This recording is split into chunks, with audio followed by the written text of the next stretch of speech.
अस्सलामुअलैकुम to my all YouTube family. कैसे हैं आप सब? उम्मीद करती हूँ कि आप सब बिल्कुल ठीक होंगे।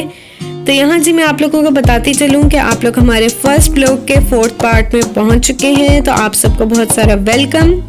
3rd पार्ट में रात हो चुकी थी जब हम लोग घर पहुँचे थे, और जबकि अब हम दोबारा 4th पार्ट में मिले हैं तो नेक्स्ट मॉर्निंग है, और सुबह सुबह होते ही हम लोग खेत में सब्जी लेने पहुंच गए, क्योंकि सब्जी तो एक बहाना था, असल में हमें खेत देखना था। वाह वाह वाह वाह वाह वाह। और वो रेडी करने वाली कोई नहीं है। खेत देखने के शौक में हम सब सब्जी लेने इस तरह गए जैसे दूल्हे के पीछे बाराती होते हैं। एक हमारी फुप्पो और पीछे हम सब सिस्टर्स और कजन्स। सब्जी लेने के बाद हम लोग बिल्कुल पास से फुप्पो का घर था, तो थोड़ी देर उनके घर चले गए। घर से तो हम बड़ा छुप के निकले थे, लेकिन जब हम यहाँ पहुंचे तो हमें तो सरप्राइज मिल गया। जितने चुन्ने मुन्ने घर छोड़ के आए थे सारे यहाँ पहुंचे हुए थे। फिर शाम में कहीं जाके हम लोग मगरिब के टाइम अपने घर वापस आए। जब घर वापस आए तो हमें पकानी पड़ी रोटियाँ, और वो भी कोई 40-50। तो मैंने साथ में खड़ा किया अपनी एक बहन को और एक कज़न को। एक को बोला आप रोटी की साइड चेंज करती जाओ, और दूसरी को बोला आप इसे आग पे पकाओ। इस तरह करके हम लोगों ने बहुत बातें भी की। मज़ा आया उस दिन पकाने में, लेकिन बस एक ही बार ये वाला मजाक किया, दोबारा नहीं किया। फिर ठीक उसके अगले दिन अब्बू की होंडा थी, खूबसूरत मंजर, हम 2 बहनें और जग्गू हेड। अब्बू हम लोगों को जग्गू हेड ले गए थे, क्योंकि जो छोटी सिस्टर थी वो तो किसी न किसी के साथ किसी के घर चली गई, और भाई भी बाहर चला जाता था, और मोहम्मद याहे को भी कोई ना कोई ले जाता था। एक हम दोनों ही घर पे बैठी थी, तो अब्बू हम लोगों को जग्गू हेड ले आए। और बड़ी स्पेशल वाली फीलिंग थी, क्योंकि सबके साथ तो मज़ा आता है, लेकिन अब्बू के साथ स्पेशली अकेले जाने में बहुत स्पेशल फील होता है। ये पानी बहुत गहरा था। इन टनल्स के दूसरी तरफ जो था वो पानी का गहराव कम था, तो वहाँ पे थोड़ा सा सिटिंग एरिया बना हुआ है। तो कश्मीर से वापसी पर हम लोग यहाँ फैमिली के साथ आए थे, तो और यहाँ पर हम लोगों ने पुप्पो की एनिवर्सरी सेलिब्रेट की थी। तो उसकी वीडियो नेक्स्ट पार्ट में आ जाएगी इंशाल्लाह। नेक्स्ट वाला पार्ट लास्ट होगा। ये पानी बहुत गहरा था, और इसी के साथ साथ बहुत मज़े का ठंडा था। बहुत ही पुरसुकून जगह थी। जितनी ये पुरसुकून और ख़ूबसूरत लग रही है, उतनी ही ये ख़तरनाक थी, क्योंकि पानी बहुत गहरा था। हम लोगों को तो अपने सीवियों की आदत है ना, लेकिन यहाँ का वो हिसाब नहीं था। आपको नहीं पता कि आप एक कदम आगे रखेंगे तो एकदम से गहराई ना हो। जब हम घर वापस आए तो आगे बारी थी कबूले कबूले कहने की। हाय कमर अंकल, अल्लाह आपको अपनी हिफाजत में रखे। मजाक कर रही हूँ। असल में खुशी इतनी निकाह की नहीं होती जितनी वो निकाह के बाद वो जो मेवे वाली पोटलियाँ नहीं मिलती। बड़े हो गए लेकिन वो एक्साइटमेंट अभी तक नहीं गई।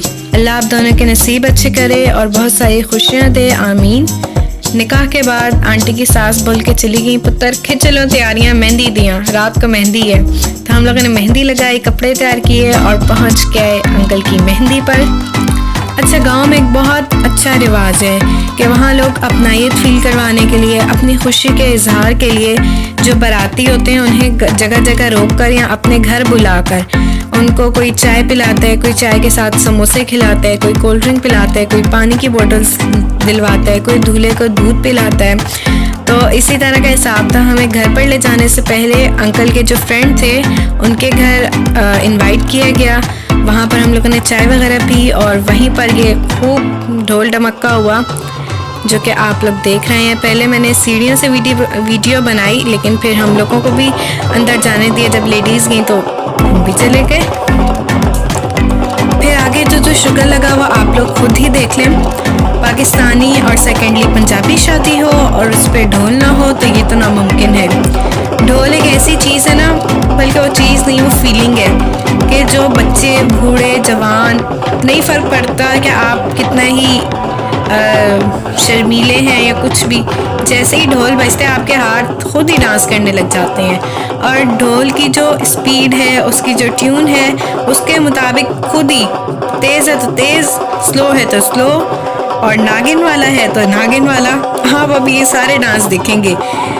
अंकल के चाचू, अंकल के 2 फ्रेंड्स, अंकल के भांजे भतीजे, सब ने डांस किया और हम तो बस यही देखते रहे। लास्ट में मेहंदी का जो फंक्शन था वो तो बस थोड़ी सी रस्म की, खाना खाया और घर आ गए।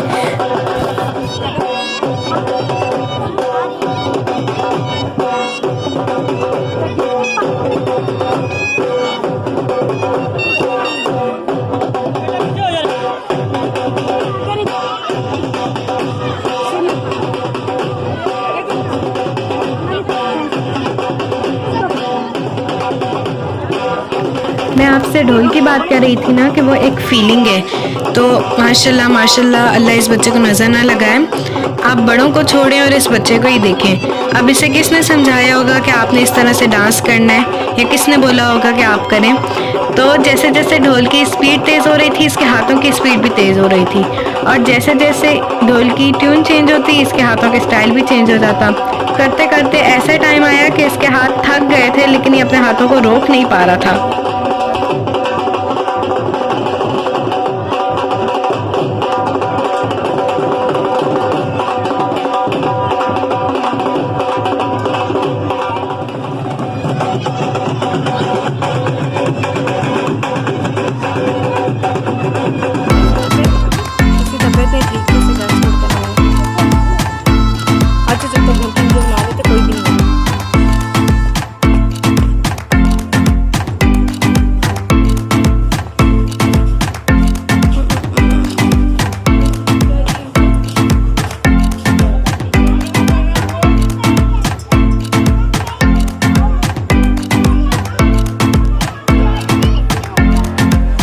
चलें जी, तो अब बारी है बड़े लोगों की, जिनमें अंकल्स, कजन्स, चाचू, ताए, भाई शामिल हैं। भाई साहब थोड़ा सा तेज़ कर लें, हमने नागिन वाला डांस भी देखना है।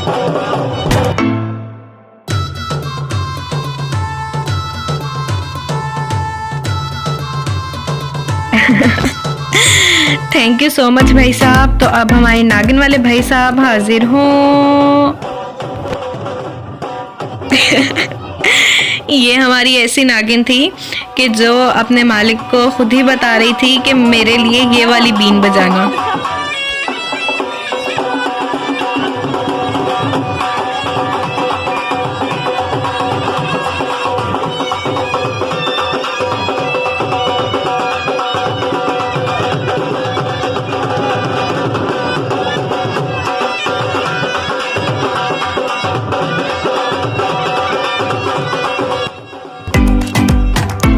इस नागिन को भी तेज करें।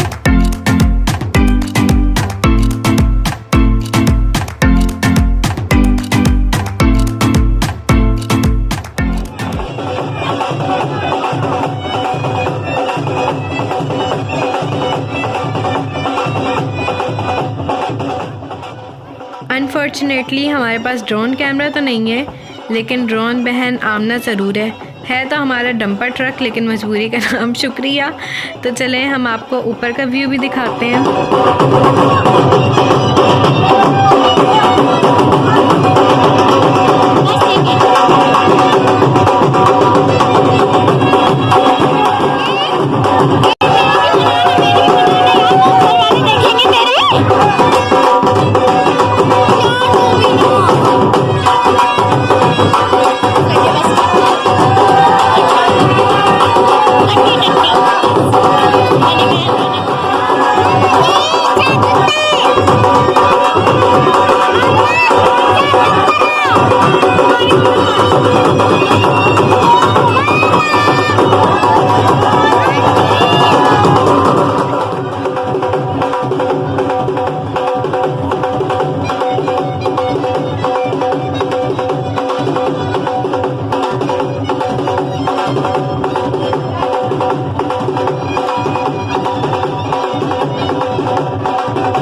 वो कहते हैं ना कि जो मज़ा टिंड में वो न शहर में ना पिंड में। वो हिसाब है कि जो मज़ा चिंची पे वो ना होंडा पे ना करोला पे।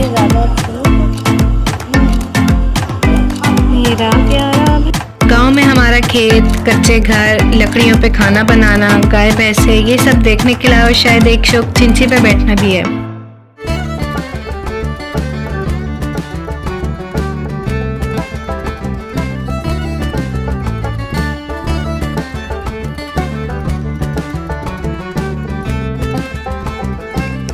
यहाँ देखें, बारात का नहीं बल्कि दूल्हे का इंतज़ार हो रहा है क्योंकि उनसे पैसे लेने हैं और हम इतने वीआईपी वाले फ़कीर हैं ना कि हाथ में पर्स लेके मांगते हैं।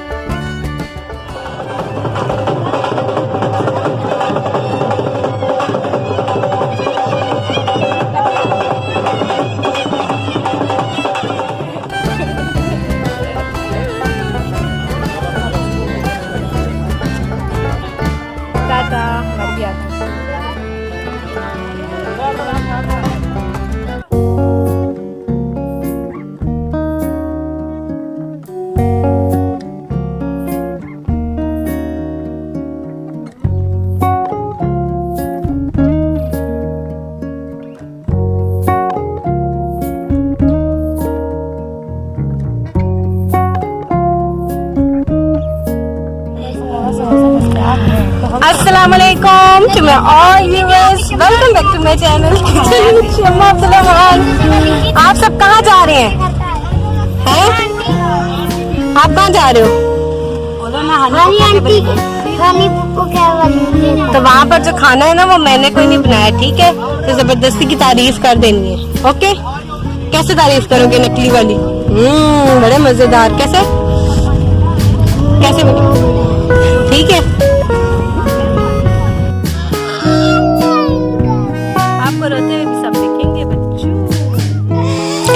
मेरी एक छोटी कज़न है आयजा। जब वो लोग क्लास टाइम कराची आए थे तो वो काफ़ी छोटी थी और हर टाइम रोती रहती थी, मनु अम्मी कॉल जाना है, मनु अम्मी कॉल जाना है। और जब उसे हम आंटी को दे देते थे तो बड़ी खुश होती थी और कहती थी अम्मी लब गई। तो अब जब हम लोग 4-5 साल के बाद मिले हैं तो माशाल्लाह काफ़ी बड़ी हो गई है। उसे जब मेरे चैनल का पता चला है तो उससे बड़ा तजस्सुस था कि मेरी कौन सी वाली आपी है, और जब हम मिले तो काफ़ी अटैच हो गई। अब जब उसे पता चला है कि हम लोग कश्मीर जा रहे हैं तो काफ़ी अपसेट थी और बहुत मिन्नतें कर रही थी कि आप भी तुसी ना जाओ ना, तुसी ना जाओ, तुसी रह जाओ। तो अब आप मेरी उस कज़न से मिले।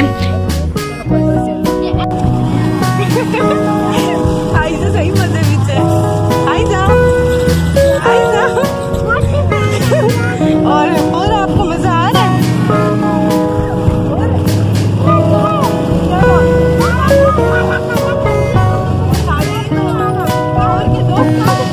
चले जी, तो अब आप लोगों से मेरी मुलाकात इस ब्लॉग के लास्ट यानी कि 5th पार्ट में होगी, जिसमें हम लोग कश्मीर जाएंगे और वहाँ हम लोग जहाँ जहाँ घूमने गए, जिस जिसके घर गए और जो जो हमारे साथ ट्रेजेडीज़ हुई वो सब शेयर करूँगी। मैं खुद भी उस पार्ट को एडिट करने के लिए बहुत ज़्यादा एक्साइटेड हूँ।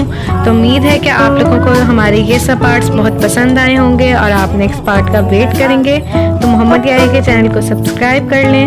अल्लाह हाफिज़।